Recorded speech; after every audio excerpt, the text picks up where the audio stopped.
à la morgue du centre hospitalier universitaire de Bogodogo ce jeudi 20 novembre. L'atmosphère est empreinte de tristesse et de chagrin. Ces ressortissants de la région du Soum sont sous le choc après la disparition de l'une des plus importantes personnalités de la chefferie coutumière et traditionnelle du Yelgodi. Sa Majesté l'émir, chef de canton de Djibo, a tiré sa révérence le mercredi 19 novembre 2025. Au lendemain de la nouvelle, la douleur est immense. Je retiens que c'est un homme bon, un homme qui aime la famille, un homme rassembleur, voilà, un homme posé. Et depuis que j'ai été intronisé aussi, on a cheminé ensemble dans les événements, autant au niveau des réunions de la chefferie coutumière et traditionnelle du Burkina Faso que celle de la sous-région dont je vous ai parlé. Donc je vois un homme très calme, je vois un homme très posé. Quel que soit ce qu'on dit devant lui, il ne fait que sourire.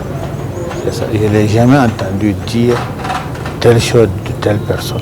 Jamais. Ça, c'était vraiment lui. Il n'a jamais parlé du mal de quelqu'un. Celui qu'on pleure aujourd'hui n'était pas seulement un roi. L'émir de Djibo était surtout un promoteur des valeurs de paix et de cohésion sociale. Dans un communiqué, le gouvernement salue la mémoire d'un homme de dialogue attaché aux traditions comme socle d'une affirmation identitaire en phase avec les aspirations des populations du Soum. C'est un homme qui voulait la paix. Voilà, il voulait la paix pour le Burkina, il voulait la paix pour sa province et sa région. Voilà, c'est ce que je retiens de lui. Il est très, très, très calme, très posé. Il n'ouvre pas la bouche pour dire quelque chose de mauvais. Voilà, c'est toujours quelque chose de positif. Avant de conduire le défunt à sa dernière demeure, il est imploré la clémence et la miséricorde de Dieu pour son repos éternel.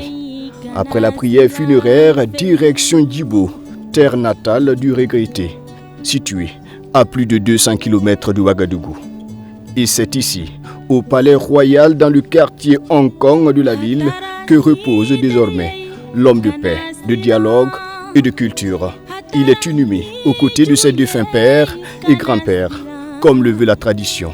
L'émir de Djibo aura passé 38 ans de règne. L'homme fut également député à l'Assemblée nationale du Burkina Faso.